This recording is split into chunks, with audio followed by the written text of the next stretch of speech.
autorisations de remise à domicile qui sont accordées par des locations pour certains agents. Non, l'émission nécessite une solidité particulière. Ces obligations permettent de couvrir les trajets domicile travail sous réserve de respecter les règles strictes. Le Conseil municipal doit désormais entériner l'actualisation du règlement intérieur, les conditions d'utilisation des véhicules de service après l'avis favorable du comité social territorial prévu le 3 janvier dernier. Je vous ai demandé de pouvoir parler des. Merci. Chers collègues, si vous avez des questions ou des explications à demander, nous sommes prêts à vous les fournir. Pas de questions, pas de position, passons tout de suite au vote. Qui c'est qui est contre? Qui c'est qui s'abstient? Parfait, merci, l'unanimité. Le point numéro 3. Le point numéro 3. C'est Eustache, oui. Madame Eustache. Nous écoutons Madame Eustache. Merci beaucoup. Bonsoir à tous. Le point numéro 3, c'est adhésion de la commune à la convention de participation en prévalence contre le centre de gestion et de la fonction publique territoriale de Guadeloupe et la mutuelle territoriale MNT. Le décret 1474 du 8 novembre 2011 entérine la participation facultative à la protection sociale complémentaire au sein de la fonction publique territoriale. Elle devient obligatoire à compter du 1er janvier 2025. La ville de Bémao est une des collectivités pionnières du département à s'être inscrite dans cette démarche par délibération du Conseil municipal du 17 mai 2014 en appliquant une participation financière de façon solidaire à la cotisation des contrats de prévoyance labellisés de ses agents, quelle que soit l'origine de l'assurance souscrite. Plus fréquemment appelée maintien de salaire, la garantie prévoyance prévient, en cas de risque lié à l'incapacité de travail, l'invalidité ou au décès, venant compenser la perte de salaire en cas de placement en congé pour raison de santé suite à un accident ou une maladie et en cas d'admission en retraite pour invalidité, pouvant aller au versement d'un capital d'essai aux bénéficiaires des agents décédés ou à l'agent en cas de perte totale et irréversible d'autonomie. La protection sociale complémentaire est devenue de fait l'un des outils clés de la politique sociale des employeurs publics territoriaux. Elle garantit la participation de l'employeur qui devient, selon l'ordonnance 2021-175 du 17 février 2021, obligatoire pour les risques de prévoyance à compter du 1er janvier 2025. Afin de répondre à ces nouvelles évolutions réglementaires permettant d'améliorer la protection sociale des agents, le Centre de gestion de la fonction publique territoriale de Guadeloupe, conformément à l'article L827.7 du Code général de la fonction publique, a réalisé une procédure de mise en concurrence pour l'obtention d'une convention de participation en prévoyance attribuée à la Mutuelle nationale territoriale MNT, ayant effet le 1er janvier 2023 pour une durée de 6 ans, sans obligation pour les collectivités affiliées d'y adhérer. Le contrat collectif de prévoyance a pour objet d'assurer aux membres participants le versement de prestations au titre des garanties collectives, indemnités journalières couvrant l'incapacité de travail, invalidité et décès, perte totale et irréversible d'autonomie, des garanties supplémentaires à l'adhésion individuelle, régime indemnitaire, indemnité journalière, régime indemnitaire, invalidité, décès, perte totale et irréversible d'autonomie et perte de retraite, peuvent être garanties au titre du contrat. Les agents en activité de service et relevant d'une des catégories suivantes, fonctionnaires et agents contractuels de droit public et de droit privé, y compris les agents mis à disposition par la collectivité auprès d'un autre employeur public et les agents détachés auprès de la collectivité. Au regard des conditions tarifaires et de couverture proposées depuis le 1er janvier 2023 par la MNT, au centre de gestion, Madame le maire juge pertinent que la collectivité adhère à la convention de participation. Selon le décret 2022-581 du 20 avril 2022, Pour le risque prévoyance, l'aide financière mensuelle ne pouvant être inférieure à 7 euros par mois par agent, il est proposé que la participation de l'employeur obligatoire dans le cadre de ce dispositif soit fixée à hauteur de 7 euros par mois et par agent. Il convient par conséquent pour le conseil municipal d'adhérer à la convention de participation pour la couverture du risque prévoyance, susvisée conclue entre le centre de gestion et la MNT, qui a pris effet au 1er janvier 2023, pour une durée de 6 ans, d'autoriser le maire à signer la convention d'adhésion, de fixer le niveau de participation dans la limite de la cotisation versée par l'agent. Il vous est demandé, chers collègues, de bien vouloir en délibérer. Je vous remercie de votre écoute. Merci, chers collègues. Je ne sais pas si nous avons des questions par rapport à cela. Il s'agit du complément de prévoyance concernant chaque agent. Donc, c'est une très bonne chose pour nos agents. Des questions? Non, pas de questions, pas de suggestions. Passons au vote. Qui c'est qui est contre? Qui c'est qui s'abstient? Parfait. Le point numéro 4. Délibération portant réforme du régime indemnitaire des agents de police municipale. Donc, les agents...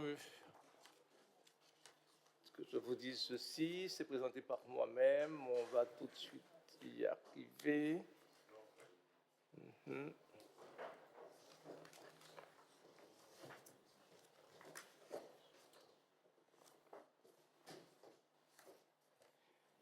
Chers collègues,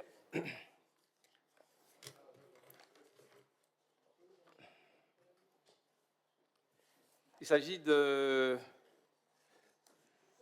délibération que nous devons prendre concernant les régimes indemnitaires des agents de police municipale par la mise en place de l'indemnité spéciale de fonction et d'engagement, ISFE. Donc, je crois que les deux parties se sont rencontrées et il a été décidé de porter cette indemnité au plafond pour le directeur de police 33%, pour le chef de service de police municipale et catégorie B 32% et les agents de police catégorie C 30%. Donc, pour l'ensemble des montants ont été aussi mis sur notre procès-verbal, sur notre feuille de renseignement. Donc, je ne sais pas si vous avez des questions par rapport à cela. Je pense que la police attendait depuis un bout de temps la mise en place de ce régime. Donc, c'est chose faite si nous le votons. Donc, si vous avez des questions et vous voulez plus d'ample renseignement, je pense que Mme Tonton est en même de pouvoir nous le donner. Mais je pense que c'est assez clair ce que la fiche de représentation tient à vous. Des questions? Monsieur Césarin. Bonjour, monsieur le maire. Pardon. Bonjour à tout le monde. Et en fait, je m'interroge sur cette délibération parce que concernant les critères, j'ai du mal à comprendre chercher l'efficacité ces gens policiers et en même temps, l'année suivante, recalculer à nouveau le maintien de performance pour savoir s'il peut toujours bénéficier de la part variable. Donc ça, c'était un peu assez brouillon pour moi et j'aurais aimé savoir si vous pouvez m'expliquer cela. Parce qu'on recherche une efficacité, par exemple, sur une année. Je prends un exemple qui est très simple. Un policier qui excelle, il a fait son travail, il a répondu à tous les critères que vous avez présentés. L'année suivante, il peut avoir un coup de mou, mais pas forcément, mais toujours étant efficace, mais il peut voir sa part variable diminuer. Mais il est efficace. Donc c'est ça que je n'ai pas vraiment bien compris. Monsieur Césarien, monsieur Christophe, on connaît les hommes. Si on sait que vous prenez un coup de pompe, je me dirais que vous prenez un coup de pompe. Je sais que c'est pas de votre régime, je vous dis qu'il y a quelque chose. Et donc, je chercherai plus à m'entretenir avec l'agent et savoir ce qui se passe et en fait de pouvoir le rebooster, le remettre sur les rails. Donc, ça, c'est une bonne chose. Madame Totron.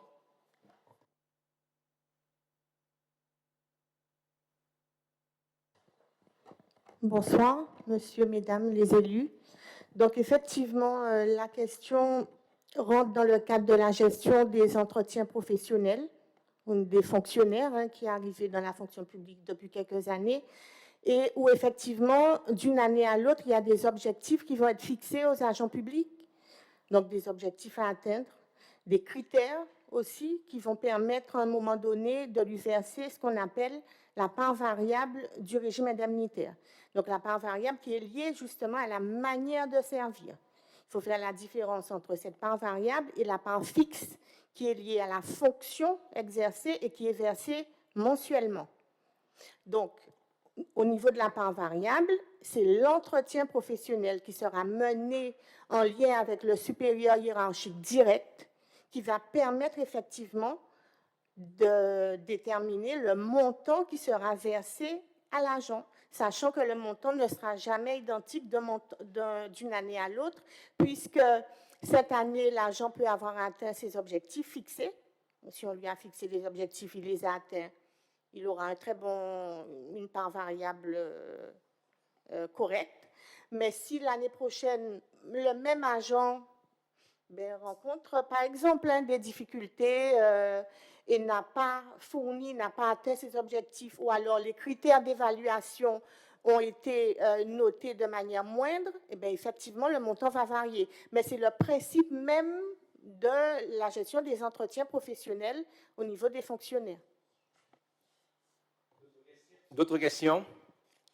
Moi, je pense que nous restons humains, donc c'est vrai qu'il peut y avoir des baisses de forme, mais je crois que celui qui est en face, c'est aussi un homme, un humain, et je crois que les choses se passent très bien. Je ne pense pas qu'on n'a jamais eu ici des problèmes concernant l'entretien. C'est rare, mais autrement, ça se passe en général très bien. D'autres? Une dernière question. Oui. Et de toute façon, je voudrais pour, mais c'est que je veux vraiment bien comprendre, parce que supposons qu'il a été efficace une année, et que l'année suivante, il est aussi efficace, mais qu'il a atteint le plafond. Donc, est-ce qu'il y aura une rétribution? C'est une bonne chose déjà atteindre le plafond. Le tout, c'est de rester au plafond. C'est le plus difficile de rester au plafond, puisque là, voilà, bien. Je crois qu'on s'est très bien compris, monsieur Césarin.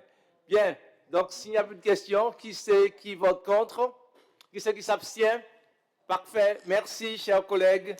Le point suivant, le point numéro 5. Oui, Madame Favorinus. Madame Favorinus. Oui, merci. Les deux, Bonsoir 5 et 6. On y va. Oui, tout à fait. Alors, le point 5 concerne la création d'emplois permanents. Donc, pour rappel, la réglementation précise que les emplois de chaque collectivité sont créés par l'organe délibérant, en l'occurrence le conseil municipal. Aussi, dans le cadre de l'actualisation de l'organigramme structurel de la ville, dans sa version du 29 novembre 2023 et de sa mise en œuvre, des besoins ont été recensés pour la bonne marche des services, y compris l'application des avancements de grade, et donc nécessite la création des postes qui sont énumérés sur votre fiche. La rémunération et le déroulement de carrière correspondront au cadre d'emploi concerné. Il appartient donc au conseil municipal, compte tenu des nécessités de service, de créer les postes rendus nécessaires au fonctionnement de la collectivité. Et il vous est donc demandé de bien vouloir en délibérer. Oui, avant d'en délibérer, je voudrais marquer l'arrivée de Madame Étienne Rousseau depuis un instant et Madame Corinne Pétro. Donc, chers collègues, vous avez entendu la présentation de ce point. Si vous avez des questions, je suis preneur. Pas de questions? Pas de proposition? Nous passons tout de suite au vote. Qui c'est qui s'abstient? Qui c'est qui vote contre? Voilà, le point est adopté à l'unanimité. Le dernier point, c'est le point numéro 7. 6. Le 6, oui. Qui concerne l'actualisation du tableau des effectifs. Ah, le 6, oui. C'était le 5, le 6, oui. Alors, ça concerne donc l'actualisation du tableau des effectifs au 16 janvier 2025.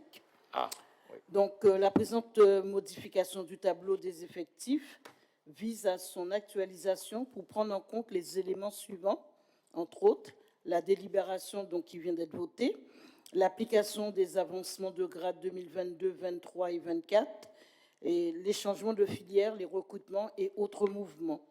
Donc, cette mise à jour du tableau des effectifs permet de le rendre conforme à la réalité de l'organisation de la collectivité.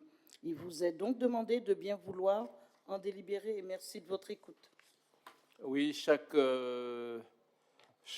pendant l'évolution de la ville, on demande des agents ou des cadres plus pointus. Donc, voilà, on est en train de très souvent d'actualiser le tableau. Il y en a qui sortent, il y a d'autres qui arrivent. Donc, voilà, on a aussi constaté qu'il y en a plus qui sortent que ceux qui arrivent. Donc, c'est déjà pas mal. Donc, des questions concernant ce point? Pas de questions, pas de propositions, donc nous passons tout de suite au vote. Qui c'est qui vote contre? Qui c'est qui s'abstient? Parfait, mes chers collègues. Nous arrivons au point numéro 7,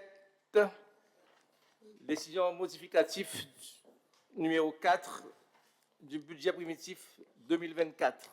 Monsieur Loubin, vous avez la parole. Merci, Monsieur le maire. Bonsoir, chers collègues. Donc, la présente décision modificative numéro 4 de l'exercice 2024 a vocation à ajuster les inscriptions budgétaires du budget primitif pour tenir compte de la consommation effective des crédits, des nouveaux engagements de la ville, ainsi que des nouvelles dépenses et à procéder à ces ajustements. La décision modificative numéro 4 permet le transfert de crédits entre chapitres en section de fonctionnement, et cela afin de permettre la couverture de dépenses à caractère général. Ce transfert de crédit à hauteur de 572 195,16 € est effectué du chapitre 012, charges de personnel, au chapitre 011. Donc, le budget global de la collectivité se réajuste en section de fonctionnement sans augmentation ni diminution des montants qui se maintiennent comme suit, à savoir 75 376 238,41 € en fonctionnement et 22 352 058,19 € en investissement. Donc, bien entendu, le chapitre, vous observez la diminution du chapitre charges de personnel de 572 195,16 € pour y abonder le chapitre 011 à hauteur de 572 195,16 €. Merci de m'avoir écouté. Des questions, chers collègues? Madame Anneau. Bonjour, monsieur le maire. Bonjour à tous mes collègues. Je dois avouer que lorsque nous avons travaillé ce projet de délibération, nous sommes restés circonspects. Ma première question, donc, c'est 772 000 € en charge de personnel en moins. J'aimerais pouvoir savoir à quoi cela est dû, s'il vous plaît. Première question. Ma deuxième question concerne des frais de télécommunication et j'aimerais comprendre en quoi ces frais ont besoin de 51 000 € en supplément. Ma troisième question, c'est à peu près la même concernant l'énergie et l'électricité. Pourtant, vous nous aviez assuré que vous faisiez en sorte qu'il y ait des économies d'énergie et d'électricité. Enfin, pour la voirie, je souhaiterais comprendre comment, en fin d'année budgétaire, on en soit à abonder la ligne voirie de 500 000 €. Donc, tout cela, merci de vos réponses pour qu'on comprenne mieux en quoi il y a ces changements et l'utilité de cette DM. Merci. Monsieur Doubin. Vous remarquez déjà que les montants, comme on dit, n'ont ni augmenté ni diminué. Nous gardons le même montant. Concernant l'électricité, ce sont des factures qui arrivent, hein, comme on dit. Hein. Donc, je vous dis encore, en budget, ce sont des estimations budgétaires. Voilà, OK. Mais on constate et puis on paye dès lors qu'on a pu effectuer le service fait. C'est tout. Alors, mais je voudrais plus répondre sur la question de la charge personnelle qui est plus importante. Hein. Donc, c'est un chapitre où on prélève les indemnités, le régime indemnitaire des titulaires. Le régime indemnitaire des titulaires, c'est ça. Donc, en début de séance, il faut prévoir, comme on dit, toujours plus, hein, c'est ça, hein, et à ce moment-là, pour pouvoir payer tout le monde jusqu'en décembre, c'est ça. C'est ça l'essentiel. Mais après, comme on dit, on peut... les travaux qu'on réalise, c'est parce qu'on les a programmés, et c'est bien de pouvoir, en arrivant en fin novembre, on constate que ça n'a pas été fait, et bien on profite, comme on dit. Hein. Et on voit que c'est des cadeaux de Noël pour les gens, pour qu'ils puissent rouler bien. Hein. C'est ça, il y a ça aussi. Voilà. Mais c'est surtout, le budget, il est contenu par rapport à l'estimation qu'on doit réaliser. Je ne sais pas s'il y a des questions, autre chose. Voilà. Oui, je vais... Madame Anneau, oui. Voilà. Oui, alors c'est vrai que M. Daubin a l'habitude de me le dire. J'ai l'habitude aussi de lui répondre que bien que ce soit des prévisions, mais il n'empêche qu'il faudrait quand même que les prévisions sur plusieurs années soient les plus justes possibles. Alors, je réagis sur les indemnités, mais 772 000 euros, ça me paraît énorme parce que j'ai entendu dire que certaines indemnités n'avaient pas été réglées. Enfin, certaines primes, pardon, autant pour moi, n'avaient pas été réglées. Alors, je me suis posé la question, est-ce que c'était dans les 772 000 euros? Voilà, c'est tout. Merci. Madame, quand on n'est pas payé aux agents leurs primes, ne me dites pas ça. Non, je confirme que les primes ont bien été payées, mais il y a eu effectivement une autre explication aussi pour la somme indiquée. Il était prévu une augmentation des cotisations CNRACL, qui est la cotisation retraite des fonctionnaires, qui a un pourcentage très élevé, qui devait être appliquée dès 2024, mais qui n'a pas été, qui est reportée, semble-t-il, en 2025. Donc, une augmentation très forte. À cause des mouvements des valses de Premier ministre? Et effectivement, ça explique en partie le montant. Voilà. De toute façon, en ce qui concerne les routes, Madame Anneau, vous savez, ça, on peut les faire aujourd'hui, dans 15 jours, avec la pluie et le reste, ça se détériore et il faut recommencer. C'est un perpétuel recommencement et le tout, c'est que vous puissiez rouler dans des trucs corrects. Je vous écoute. Justement, j'en profite parce que j'ai remarqué que la route de Blachon avait été relativement abîmée pour les travaux et je me suis un peu inquiétée pour savoir qui allait payer la réfection des chaussées, quoi. Enfin, j'aimerais pouvoir... Ça me permet de rebondir dessus parce que... C'est l'entreprise, c'est la société qui fait passer les réseaux. Mais en général, vous savez, c'est jamais bien fait. Et peu de temps après, avec les pluies et tout le reste, on va devoir tout reprendre. Donc ça, il faut pouvoir le faire. Donc non, ce sont des trucs qui vont se répéter et que nous allons faire en permanence. On va se remettre à l'ouvrage. Donc nous allons continuer. Je pense que vous le demandez, vous le souhaitez tout autant que moi, que les choses soient correctement faites. Nous le ferons. Merci. D'autres questions? Si n'y a pas d'autres questions, nous allons passer aux voix. Qui c'est qui s'abstient? Nous avons 3 abstentions. Qui c'est qui vote contre? 3 abstentions. Donc, le point est adopté. Je vous remercie, chers collègues, de la tenue, de la ponctualité aussi, ce qui a fait que nous avons pu commencer vraisemblablement un peu avec 5 minutes de retard, mais c'est bon. Je pense qu'on devrait continuer. C'est une bonne chose. Merci et bonne fin de soirée à tout un chacun. Et je vous souhaite une bonne et heureuse année. Je voudrais simplement rappeler une chose, Madame la DGS, c'est les fêtes concernant les vœux de Mme le maire, je voudrais qu'on puisse que vous puissiez nous donner bien les dates, puisque je ne les ai pas, pour ne pas commettre d'impair. Bonsoir à tous. Les vœux aux aînés, ce sera le dimanche 26 janvier. Les vœux au personnel communal le 29 janvier et les vœux aux associations le 31 janvier. Vous êtes tous invités. Madame Anneau, Ah, justement, c'était pour ça. vous Je me êtes tous demandais. invités, c'est Non, pour non, ça?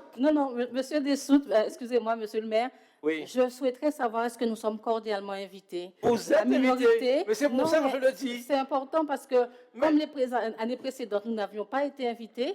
Bon, voilà. Mais si Je nous me sommes permets de invités- le dire en conseil et j'invite tous les élus à ces fêtes. Ça ne nous sera pas reproché, j'espère.